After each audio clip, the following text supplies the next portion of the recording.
So the reality is that people that don't have an interest in God, they're not going to get us. But we want to make sure that we are not the problem. Here at the Bridge, we work really hard to make sure that's not the case. We don't want any man-made stuff getting in the way of God's truth, making it confusing or illogical, just not make sense for people. God's truth is very clear.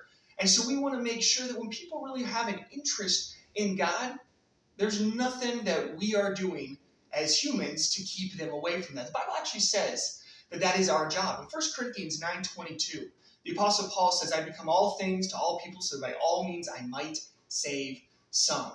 We need to do that as Christians. Growing up, there were 7 of us in our household. And one of the things where we all got together, but a huge mess was made, was when it was kind of dinner time, one of those meals.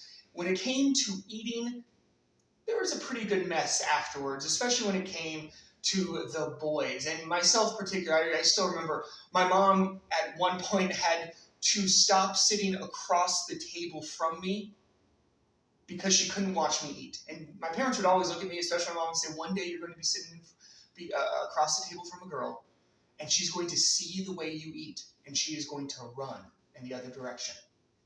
And she's like, I cannot allow that to happen. And so she would constantly be trying to get me to eat in a more appropriate, less cowish sort of way. At one point at our house, I think it was when we first moved here and we had a little rental house, there was like carpet where the dining room table was. We literally had a tarp under the table.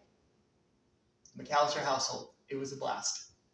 But you know what? With my family, now we got 5 kids. We don't have a huge kind of common space downstairs. But what we did like about our house is that it was all tiled. And with all of our kids, it is a reality that it gets messy. It gets dirty. There's stuff from outside, food, all that kind of stuff. And it was a reality that we had to clean a good amount because you could kind of be feeling it on your feet.